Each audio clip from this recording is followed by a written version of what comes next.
بسم اللہ الرحمن الرحیم وَإِذَا أَوْجَبَ أَحَدُ الْمُتَعَاقِدَيْنِ الْبَيْعَ فَالْآخَرُ بِالْخِيَارِ إِنْ شَاءَ قَبِلَ فِي الْمَجْلِسِ وَإِنْ شَاءَ رَدَّ وَهَذَا خِيَارُ الْقَبُولِ لِأَنَّهُ لَوْ لَمْ يَثْبُتْ لَهُ الْخِيَارُ يَلْزَمُهُ حُكْمُ الْبَيْعِ مِنْ غَيْرِ رِضَاهُ وَإِذَا لَمْ يُفِدِ الْحُكْمُ اچھا حکم ہے کیا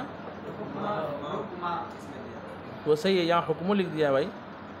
وَإِذَا لَمْ يُفِدِ الْحُكْمَ بِدُونِ قَبُولِ الْآخَرِ فَلِلْمُوجِبِ أَنْ يَرْجِعَ عَنْهُ قَبْلَ قَبُولِهِ لِخُلُوِّهِ عَنْ إِبْطَالِ حَقِّ الْغَيْرِ وَإِنَّمَا يَمْتَدُّ إِلَى آخِرِ الْمَجْلِسِ لِأَنَّ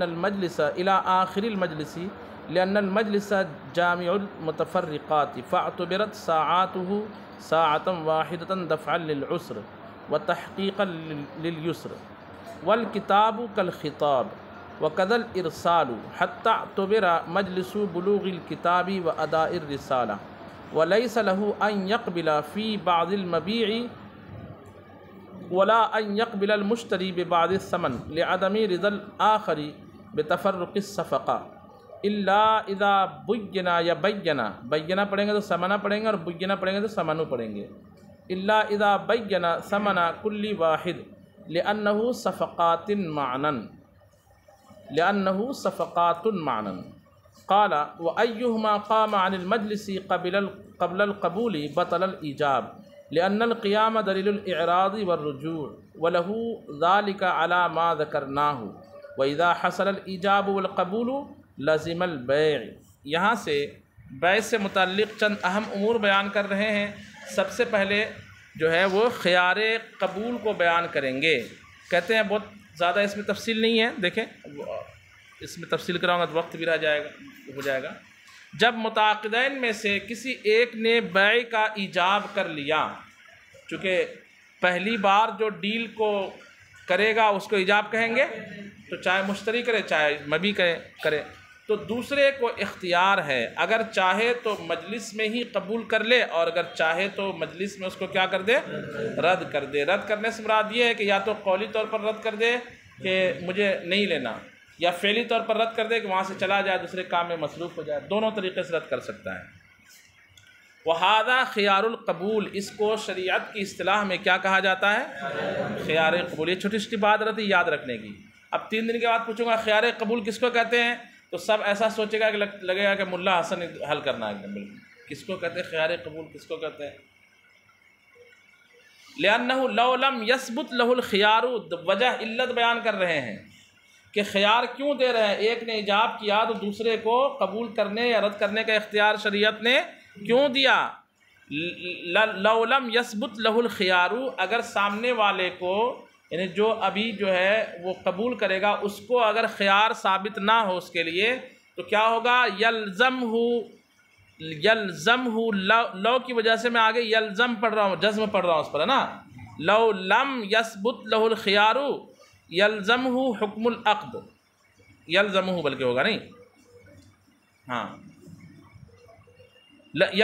یلزمہ حکم العقد من غیر رضاہ، تو حکم عقد اس شخص پر لازم ہو جائے گا اس کی رضامندی کے، وہ لینا چاہے تو بھی لاگو، نہ لینا چاہے تو بھی کہ لینا ہی پڑے گا، اور تم کو قیمت دینی پڑے گی یا مبی دینا ہی پڑے گا، یہ ہوگا۔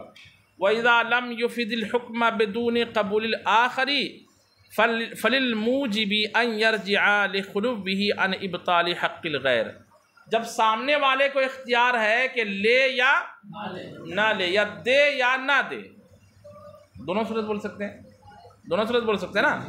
اگر ایجاب جو مشتری نے کیا تو سامنے والے کو اختیار ہے کہ مبی دے یا، اور بائع نے ایجاب کیا تو اس کو اختیار ہے کہ مبی کو لے یا نہ لے، دونوں اختیار ہے۔ تو اب یہاں پہ ایک بات کہہ رہے ہیں کہ جب سامنے والے کو قبول کرنے والے کو اختیار ہے اور وہ قبول نہ کرے تو بیع حکم بیع کا افادہ نہیں کرے گی۔ بیع حکم بیع کا بولیے بھائی افادہ نہیں کرے گی، بیع حکم بیع کا افادہ نہیں کرے گی، تو اب ایجاب کرنے والے کو بھی یہ اختیار رہے گا کہ اپنے ایجاب سے وہ کیا کر لے، رجوع کر لے۔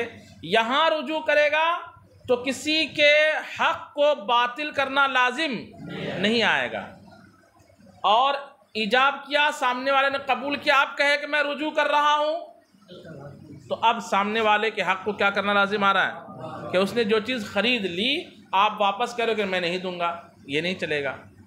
لیکن ابھی اس نے اس کو لیا ہی نہیں، قبول کیا ہی نہیں، تو قبول کرنے سے پہلے اس کو رجوع کرنے کا حق بولیے حاصل ہے۔ وجہ یہ ہے کہ قبول کرنے سے پہلے ابھی مبی میں مشتری کا حق ابھی داخل ہی نہیں ہوا ہے، تو اب اگر رجوع کر لے گا تو اس کا حق باطل، اور قبول کرنے کے بعد اگر رجوع کرے گا تو حق باطل ہوگا، ابطال حق غیر ہوگا۔ کہتے ہیں کہ اور جب ایجاب نے حکم بیع کا فائدہ نہیں دیا، اور جب ایجاب نے وَإِذَا لَمْ يُفِدِ الْحُكْمَ، نمبر 3 جو دیا ہوا اس میں، وہ نمبر 3 اوپر کہاں ہے ٹیلی فون نمبر؟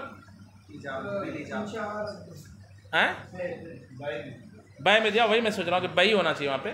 جب بیع نے حکم بیع کا افادہ نہیں کیا دوسرے کے قبول کے بغیر، تو ایجاب کرنے والے کو اختیار ہے کہ وہ ایجاب سے رجوع کر لے، اور یہ جو رجوع کرنا اس لیے جائز ہوگا لخلو بہ عن ابطال حق الغیر، حق غیر کو باطل کرنے سے، اس کے خالی ہونے کی وجہ سے، اس کا یہ رجوع کرنا حق غیر کو باطل کرنے سے کیا ہے؟ خالی ہے۔ جہاں حق غیر کو باطل کرنے کی بات ہوگی تو وہاں رجوع کرنے کا اختیار نہیں رہے گا۔ اچھا، ایک اور وجہ، ایک چیز کی علت بیان کر رہے صاحب ہدایہ، کہا کہ یہ اختیار کب تک رہے گا؟ تو اوپر کہا انشاء قبل فی المجلس و انشاء ردہ، مجلس تک رہے گا اس کو قبول کرنے کا اختیار۔ تو ایسا کیوں نہیں کہیں گے کہ فوراً تک اختیار رہے گا؟ اس نے بولا اور فوراً قبول نہیں کیا تو اب جو ہے اس کا خیار قبول باطل ہو گیا، 2 منٹ کے بعد نہیں کر سکتا، 3 منٹ کے بعد نہیں کر سکتا، اتنی دیر کے بعد، وقت سے کیوں نہیں اس کو باندھا؟ مجلس کے آخر تک کیوں باندھ دیا؟ بات سمجھ میں آ رہی ہے؟ یعنی شریعت کو یہ کہنا چاہیے کہ جیسے کسی نے کہا کہ میں نے یہ چیز اتنے میں بیچی، تو فوراً سامنے والے کو کہنا چاہیے کہ قرات ختم ہو تو فوراً رکوع میں جانا واجب ہے، نہ جائے تو سجدہ سہو کرنا پڑے گا، اور جان بوجھ کر کے نہ جائے تو نماز مکروہ تحریمی۔ بولو بھائی، ہوگی کہ نہیں ہوگی؟ ایسے یہاں پہ کہنا چاہیے کہ جیسے ہی بولا میں نے بیچا تو فوراً سامنے والے کو اس کے لفظ کے ختم ہونے کے فوراً بعد اس کو قبول کرنا چاہیے۔ ایسا کیوں نہیں کہا، بلکہ کہا کہ نہیں، مجلس تک اس کو کیا ہے قبول کرنے کا؟ یہ مجلس تک جو ہے قبول کرنے کے اختیار کو ممتد، یعنی کھینچا کیوں گیا، دراز کیوں کیا گیا؟ سمجھ رہے ہیں؟ اس کا جواب دے رہے ہیں لِأَنَّهُ، کہتے ہیں وَإِنَّمَا يَمْتَدُّ إِلَىٰ آخِرِ الْمَجْلِسِ، انما یمتد خیار ممتد ہے، دراز ہے، کہاں تک؟ آخر مجلس تک۔ کیوں؟ لأن المجلس جامع للمتفرقات، اس لیے کہ مجلس جو ہوتی ہے متفرق چیزوں کے لیے جامع ہوتی ہے، اس میں متفرق چیزیں ہوں تو وہ ایک ہی چیز کہلاتی ہے۔ متفرق چیزوں کے لیے کیا ہوتی ہے؟ اسی لیے ایک مجلس میں 4 بار آیت سجدہ پڑھے تو ایک ہی سجدہ واجب ہوتا ہے کہ نہیں ہوتا ہے؟ اچھا، فَأَعْتَبَرَتْ سَاعَاتُهُ سَاعَاتًا وَاحِدَةً، تو مجلس کی مختلف ساعات کو، 1 منٹ، 2 منٹ، 3 منٹ، 4 منٹ، یا 1 سیکنڈ، 2 سیکنڈ، جس کو بھی آپ ساعت بول دیں، مجلس کی مختلف ساعات حکماً کیا کہلائے گی؟ ایک ساعت کہلائے گی، دفعاً للعسر تحقیقاً للیسر۔ اور اس کی وجہ کہ مجلس کی مختلف ساعات حکماً کیا ہے؟ ایک ساعت ہے، کہ اگر مجلس 1 گھنٹہ چلی اور 1 گھنٹے سے 1 منٹ پہلے اس نے قبول کیا تو 59 منٹ جو ہے اس کو اختیار دیا جائے گا۔ یہ جو اختیار دیا گیا کیوں؟ کیونکہ وہ 59 منٹ اور وہ 60واں منٹ سب مل کر کے ایک ہی ہے، ٹھیک ہے؟ دفعاً للعسر، تنگی کو دور کرنے کے لیے، و تحقیقاً للیسر، اور آسانی کو، کیونکہ آدمی کو سوچنے کا وقت ملنا چاہیے نا، کہ لوں کہ نہیں لوں، پھر مشورہ کرنے کی ضرورت پڑتی ہے، ماڈل کتنے کا ہے، ایوریج کیا دیتی ہے، گاڑی لے رہا ہے تو پلاٹ لے رہا ہے تو کس ایریا میں ہے، ماحول کیا ہے وہاں کا، یہ وہ 50 طرح کے معاملات رہتے ہیں۔ تو اگر یہ کہہ کہ نہیں جیسے ہی بولے خریدنا پڑے گا تو آدمی تو نقصان میں آ جائے گا۔ اچھا، اسی لیے جو ہے کہا گیا دفعاً للیسر و تحقیقاً دفعاً للعسر و تحقیقاً للیسر کے تحت جو ہے مجلس تک خیار کو کیا کیا گیا؟ ممتد کیا گیا، دراز کیا گیا. مجلس اگر بڑی ہے اس کا جیسے یہ یہاں پہ بیٹھے ہیں اور یہ اٹھ کے اس کونے میں چلے گئے ہاں تو ان کی مجلس بدل گئی. اگر وہ کہا کہ اس کمرے میں بیٹھک ہوگی تو پورا کمرہ مجلس ہے. ہاں جی ہاں اگر کمرہ نہیں کچھ میدان ہے اس طرح ہاں تو میدان سے دوسری طرف چلا گیا کہ میں اس سے بات کر کے آتا ہوں تو ختم مجلس. ایک لقمہ دو لقمہ جو کہا گیا ہاں وہ اعراض ہے، یعنی وہ لقمہ کھانا جو ہے دلیل ہوگی اس بات کی. وہ اگر کہے کہ میں بس کھا کے بتا رہا ہوں تو الگ مجلس نہیں ہوگی. اگر سے اس کو کھانا اسی مجلس میں کوئی لا کے جی جی جی وہ اعراض ہو جائے گا کہ مطلب یہ دوسرے کام میں مصروف ہو گیا ہے. اسی یا اس کے تابع کام کرتا چلا جائے تو اعراض نہیں ہے. یہ اس کے تابع کام کیا کہ مشورہ کر رہا ہے کسی سے، اس کے بارے میں تحقیق کر رہا ہے، سامان کے بارے میں جو ہے ری چیکنگ ہو رہی ہے وغیرہ وغیرہ، تو یہ مجلس کی تبدیلی نہیں ہوگی. اچھا اس کے بعد کہتے ہیں والکتاب کالخطابی وکذل ارسال. 3 بات بیان کر رہے ہیں. کتاب خطاب کی طرح ہے اور ایسے ہی ارسال. یہ کتاب بمعنی تحریری طور پر کوئی ڈیل کرنا. کیسے ڈیل کرنا؟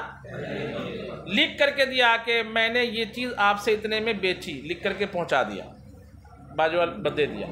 تو اب کیا اس کو بولنا پڑے گا کہ نہیں ہم نے پڑھا ہے کہ ایجاب و قبول جو ہے بلفظ الماضی، ماضی کے 2 لفظ سے ہونا چاہیے. تو اس میں لفظ ہے واللفظ ما يتلفظ به الانسان لا ما يكتب به الانسان، ہے کہ نہیں؟ لفظ اس کو کہ اس کا انسان تلفظ کرے، اس کو نہیں اس کو انسان لکھے، ہے نا، اور ڈٹ جائے کہ نہیں بولنا ہی پڑے گا. تو اس کا جواب دے رہے ہیں کہ والکتاب، کتاب جو ہے کس کی طرح ہے؟ کتاب یعنی بولی کی طرح ہے. کتاب کس کی طرح ہے؟ بولی کی طرح ہے. وقدل ارسال، اور ایسے ہی قاصد بھیجنا یہ بھی کس کی طرح ہے؟ قاصد کا بولنا میرے ہی بولنے کی طرح ہے. وہ قاصد بولے میں نے کہا کہ میں نے یہ چیز فلاں کو بیچ دی، جا کے اس کو بتا دے. تو جب وہ اس کو بتائے گا تو جس مجلس میں بتائے گا اس مجلس میں اس کو قبول کرنے یا رد کرنے کا کیا رہے گا؟ اختیار رہے گا. حتی تبرا مجلس بلوغ الکتاب و اداء الرسالہ، یہاں تک کہ خط کے پہنچنے کی مجلس اور پیغام کی ادائیگی کی مجلس کا کیا کیا جائے گا؟ سمجھ بات آ رہی نہیں آ رہی ہے؟ وَلَيْسَ لَهُ أَن يَقْبِلَ، ایک اور شرط ہے بیع کے درست ہونے کی. ایک شرط یہ ہے کہ جتنے میں دام طے ہوا ہے اتنے میں ہی قبولے، یا جس چیز کو بیچنے کی بات ہوئی ہے اسی چیز کو قبولے. بیچنے کی بات ہوئی تھی کہ میں موبائل میں نے آپ کو بیچا، اس نے کہا میں نے آپ کا امامہ خریدا، یہ نہیں چلے گا، مبی بدل گئی نا.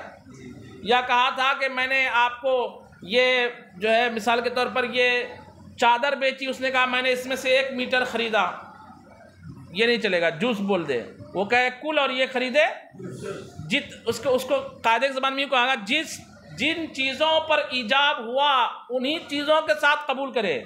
اس میں کچھ کمی بیشی کرے گا تو پھر نئے سرے سے ڈیل کرنی پڑے گی. بات سمجھ میں آ رہی کہ نہیں آ رہی ہے؟ کہتے ہیں کہ وَلَيْسَ لَهُ أَن يَقْبِلَ فِي بَعْضِ الْمَبِيعِ، بعض مبیع میں قبول کرنا اس کے لیے جائز نہیں. ولا ان يقبل المشترى ببعض الثمن، ان يقبل المشترى یا ان يقبل المشتری ببعض الثمن، دونوں چلے گا. اور نہ یہ ہے کہ مشترا کو کچھ ثمن سے قبول کیا جائے، یا مشتری قبول کرے کیسے؟ بعض ثمن کے ساتھ. اس نے کہا میں نے اس کو 1000 میں بیچا، میں نے کہا اوکے ٹھیک ہے 900 روپے میں خریدا، یہ نہیں چلے گا. لاؤ 900 روپے لو اور دے دو، ایسا نہیں چلے گا. سمجھ میں بات آ رہی نہیں آ رہی ہے؟ اس نے کہا تھا 1000 روپے، تو قبول بھی کتنے پر ہونی چاہیے؟ ہونا چاہیے 1000 روپے پر ہونا چاہیے. بات سمجھ میں آ رہی ہے؟ لعدم رضا الاخر، کیونکہ اس میں دوسرے کی رضا شامل نہیں ہے. اس نے کہا کہ میں یہ پوری چادر بیچ رہا، آپ نے آدھی میٹر چادر خریدا، تو آدھا میٹر لے کے کیا کرے گا وہ؟ کہاں گھومے گا وہ؟ کس کو بیچے گا وہ؟ اس نے کہا میں نے یہ 2000 اسکوائر فٹ زمین بیچی، آپ نے کہا 1000 خریدی، یہ نہیں چلے گا.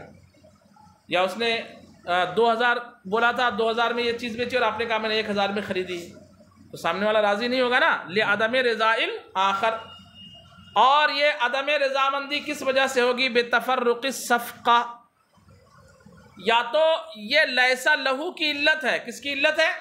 کہ جائز نہیں ہے اس کے لیے، قبول کرنے والے کے لیے. کیوں؟ بتفرق الصفقہ، معاملات یعنی ڈیل یہاں پہ مختلف ہو گئی. ڈیل تھی کہ 1000 میں خریدنا اور اس نے خریدا 900 میں، تو دو مختلف ڈیل ہو گئی نا. تفرق صفقہ، صفقہ کہا جاتا تھا ہاتھ مارنے کو. یہ لیا میں نے، پہلے زمانے میں کسی چیز کو خریدنا رہتا تھا اس پر یوں ایک جھاپڑ مار دیتے تھے، جس غلام کو خریدنا تھا یہ میرا ہو گیا. بات سمجھ میں آ رہی ہے؟ اس کو کیا کہا جاتا تھا؟ صفقہ. یہ اس کا حقیقی معنی ہے. بعد میں صفقہ بمعنی ڈیل ہو گیا، عقد. تو تفرق صفقہ کا معنی کیا ہوگا؟ تفرق عقود. تفرق صفقہ کا معنی کیا ہو جائے گا؟ ہاں، یعنی ڈیل جو ہے ایک ہو لیکن اس طرح کرے گا 2 3 4 ڈیل ہو جائے گی نا. میں نے بیچا کہ یہ چیز میں نے 2000 میں بیچی، آپ نے کہا 1000 میں خریدی، تو 2 ڈیل ہو گئی نا. میں بیچنا چاہ رہا 2000 میں، آپ 1000 میں خریدنا چاہ رہے ہیں. اب اسی پر اگر رضامندی ہو جائے تو گویا کہ مختلف تفرق صفقہ ہو گیا. پہلی جو عقد ہو رہی تھی وہ 2000 میں اور اس نے قبول کیا کتنے میں؟ تو تفرق صفقہ ہوا نا. تو تفرق صفقہ سے حضور نے منع بھی کیا ہے. اور تفرق صفقہ میں ہو سکتا ہے کہ سامنے والا راضی نہ ہو. تفرق صفقہ میں سامنے والا راضی نہ ہو، یہ ہو سکتا ہے. تو یا تو یہ کہیں گے کہ قبول کا اختیار نہیں ہے تفرق صفقہ کی وجہ سے، تو یہ تفرق صفقہ کس کی علت بنے؟ لیسر، قبول نہ کرنے کی، مطلب جائز نہیں ہے اس کے لیے. یا تفرق جائز نہیں ہے، اس کی علت ہو لعدم رضائل آخر. مسئلے کی ہدایت پڑھنے کی وجہ علت ہی سمجھنا ہے. مسئلہ تو عام طور پر معلوم رہتا ہے، لیکن آج کل کے طلبہ ان کو اصل مسئلہ ہی پتہ نہیں رہتا. وہ یہ بھی مسئلہ ہے بہت بڑا، ہے کہ نہیں؟ اصل مسئلہ ہی نہیں معلوم رہتا ہے. تو میں نے کہا بار بار، ابھی جب تک یہ کتاب البیوع پڑھ رہے ہیں، بہار شریعت میں کتاب البیوع کو سینے سے چمٹا کے رکھ لیجئے، چلتے پھرتے اس کو پڑھتے رہیے. بات سمجھ میں آ رہی ہے؟ اب میں کل جو ہے نا ابھی سبق دوں گا آپ کو بہار شریعت سے. میں پوچھوں گا کل اسلامی بھائیوں سے کہ واقعی آپ لوگ پڑھ رہے ہیں کہ بس ایسی کر رہے ہیں. دونوں ہو سکتا ہے. یعنی مشترا جس چیز کو خریدا جا رہا ہے وہ باز ثمن سے قبولا نہ جائے، یا ہاں مبی، جی ہاں ہاں جی ہاں، وہی تو میں نے کہا الا ان يقبل المشترى یا الا ان يقبل المشتری. یہ سب بات حل عبارت کے لیے تھوڑی گھنٹی ہے، اس کو تو اشارے سمجھ جانا چاہیے آپ کو. آپ لوگ سادسہ میں کون سا درجہ ہے؟ سادسہ سے ہی بڑا درجہ ہے کیا؟ یہاں آ کر کے یہ ساری تعلیلیں پوچھیں گے اور وجہ اعراب پوچھیں گے اور کیا بولیں گے تعلیل پوچھیں گے اور کیا بولیں گے وہ صیغے پوچھیں گے، تو یہ نہیں چلے گا نا. ابھی آپ نے اتنی عبارت پڑھی، کتنی غلطی ہو گئی. اس طرح نہ کیا کریں، توجہ سے دکھا کریں. الا اذا بین ثمن کل واحد، مگر جب ہر ایک کی قیمت کیا کر دی جائے؟ بیان کر دی جائے. لأنہ صفقات معنا، اس لیے کہ اس صورت میں یہ معنن، ہاں یعنی چند تفرق صفقہ نہیں ہوگا بلکہ چند ڈیل ہو جائے گی. اس نے کہا کہ میں نے یہ 4 بکریاں بیچی، اس نے کہا میں نے 3 خریدی، تو یہ نہیں چلے گا. ہاں اگر کہے کہ میں نے اس کو 1000 میں، اس کو 1000 میں، اس کو 1000 میں خریدا، چوتھی کو چھوڑ دے، تو یہ صفقات ہوں گے، مختلف ڈیل ہوں گے ہر ایک بکری پر. پہلے 4 بکری کی ایک ڈیل تھی، پہلے 4 بکری کی، اب 3 بکری کی 3 ڈیل ہو گئی. اور یہ جائز ہے کہ ٹھیک ہے اس کو 1000 میں دیا، اس کو 1500 میں دیا، اس کو 1000 میں دیا، تو ٹوٹل کتنے ہو گئے؟ 3500. پہلے بیچ رہا تھا کہ 4000 میں 4 بکری دے رہا ہوں، اس نے کہا 3500 میں 3 لیا، تو یہ نہیں چلے گا. یہ یہاں تفرق صفقہ ہوا، یعنی ایک ہی صفقے میں تفریق الگ الگ کر دیا آپ نے حکم. وہ بیچ رہا 4000 میں، آپ 3500. اور اگر وہ یوں کہہ دے کہ میں نے ایک کو 1000 میں، ایک کو 1500 میں، ایک کو 15000 میں لیا اور اس کو نہیں لیا، تو اب یہ جس کو نہیں لیا وہ ایک الگ ڈیل، اس کو لیا ایک الگ ڈیل، اس کو لیا ایک الگ ڈیل، اس کو، یہ چند صفقات ہوئے مانن. بات سمجھ میں آ رہی کہ نہیں آ رہی؟ یہ چلے گا.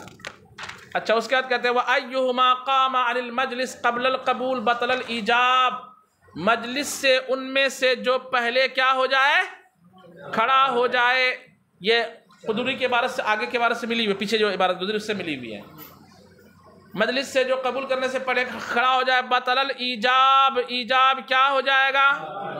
وہ دوبارہ آ کے نہیں بول سکتا ہے کہ مثال کے طور پر مجلس سے کھڑا ہو کے چلا گیا، مطلب اعراض ہو گیا، اس نے اعراض کر لیا. بازو میں کیا کہا، کیوں وہاں سے کیوں آگے کہا کہ وہ زمین بیچ رہا تھا 2 لاکھ روپے میں. کہا 2 لاکھ میں بیوقوف، وہ تو 5 لاکھ کی جگہ جا کے لے لو. اب یہ دوڑا دوڑا کہا میں نے آپ کی زمین خریدی، تو یہ نہیں چلے گا، یہ نہیں چلے گا. اب کہے گا کہ نہیں اب تو میں نئے سرے سے ڈیل کروں گا. سمجھ میں بات آ رہی نہیں آ رہی ہے؟ اچھا، کہتے ہیں کہ لأن القیام دلیل الاعراض والرجوع، اس لیے کہ کھڑا ہو جانا، مجلس سے کھڑا ہو جانا یہ کیا ہے؟ اعراض کی دلیل ہے۔ تو کھڑا ہو جانا ہی اعراض کی دلیل، ایسا ضروری؟ کھڑا ہو جانا بھی اعراض کی کیا ہے؟ ایک مثال دی یہاں پہ، اور بھی بہت ساری دلیل ہو سکتی ہے۔ جیسے میں نے کہا دوسرے سے بات چیت کرنے لگے، ارے جاؤ نا یار، چھوڑو، کیا لگا کے رکھے ہو، اس طرح کچھ اور بول دے، یا کوئی ایسی حرکت کر دے جو دلیل اعراض ہو، تو قرینہ حالیہ سے دیکھا جائے گا۔ کس سے دیکھا جائے گا؟ یا قرینہ مقالیہ سے کچھ ایسا بول دے، کوئی حالت ایسی ہو جس سے اعراض سمجھ میں آ جائے، یا پھر بول کر کے ایسی حالت کر دے کہ جس سے اعراض سمجھ میں آ جائے، دونوں چلے گا۔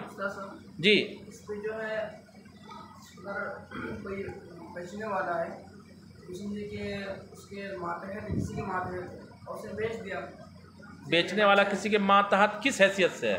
وکیل کی حیثیت سے؟ غلام نے کچھ جیسے لڑکا ہے، ہاں، اس کے باپ کے ماتحت ہے کسی کی، اب اس نے جذبات میں وہ چیز بیچ دیا، اب سامنے والا نے خرید بھی لیا ہے، لیکن بعد میں جب آ کے بولتا ہے کہ نہیں ہمیں جو ہے ایسا ایسا، تو وہ تو موقوف کی ہم نے تعریف بیان کی تھی نا، کہ ایک بے ہوتی بے موقوف، کسی اور کے سامان کو اس کی اجازت کے بغیر بیچ دینا۔ اپنے سامان کو بیچا، اپنے ہی سامان کو بیچا موبائل کو بیچ دیا، تو وہ بالغ تھا، مالک کا ہو جائے گی اس کی بے۔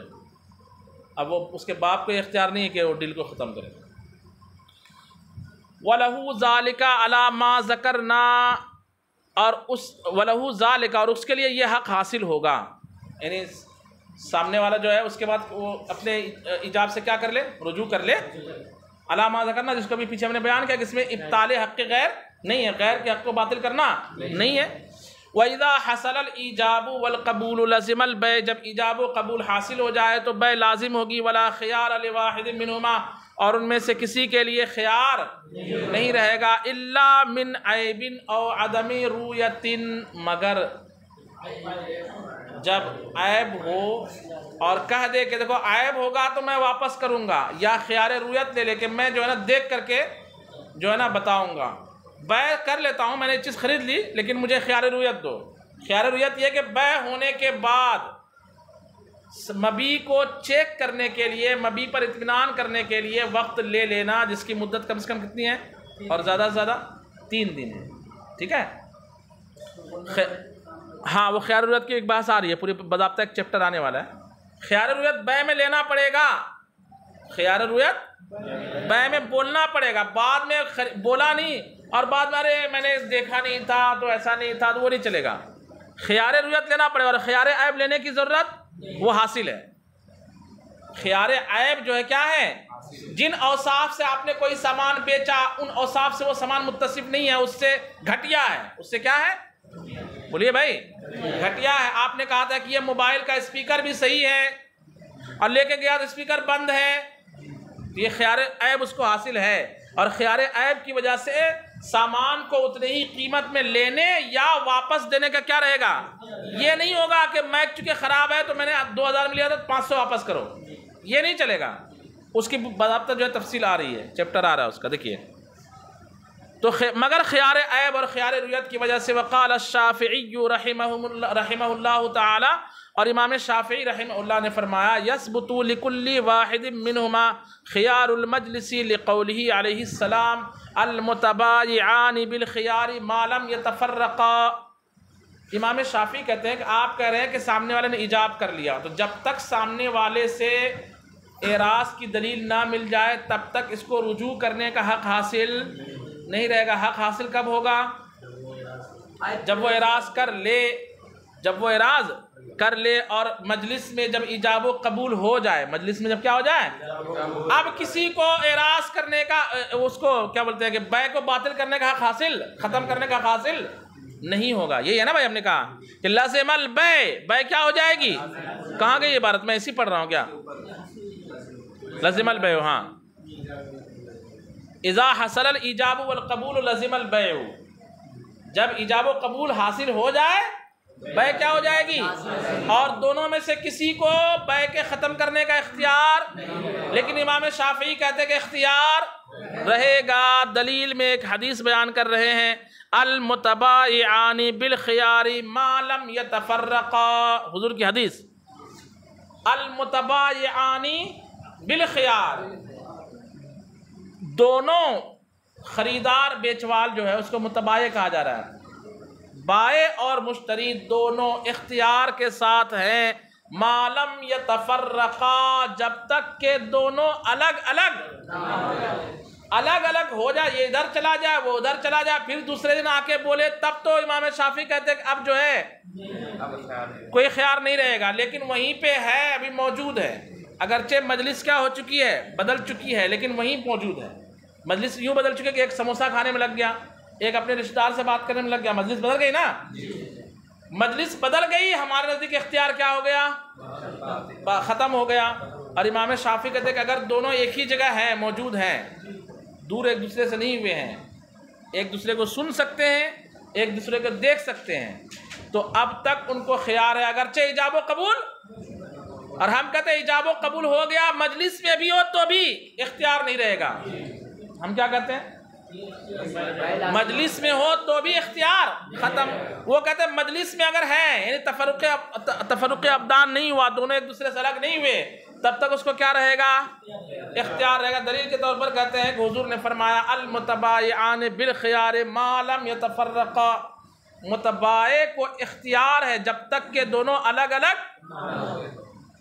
یہاں امام شافعی کہتے ہیں کہ تفرق سے مراد تفرق ابدان ہے، کیا ہے بولو بھائی، تفرق ابدان یعنی جب تک کہ دونوں الگ الگ نہ ہو جائیں، جسمانی طور پر جب تک الگ الگ، اور ہم کہتے ہیں کہ تفرق ابدان یہاں مراد نہیں ہے، بلکہ پہلے تو متبائع کی ہم تین تعویل کرتے ہیں۔ متبائع، ابھی سامان اس کے پاس ہے، یعنی بائع کے پاس، قیمت مشتری کے پاس ہے، قیمت کس کے پاس ہے، مشتری کے پاس ہے، بات ہو رہی ہے، تو ابھی بات کرتے ہوئے دونوں متبائع ہیں، یا ایک نے ایجاب کیا دوسرا قبول کرنے سے پہلے متبائع ہیں، ایجاب و قبول کرنے کے بعد متبائع ہیں۔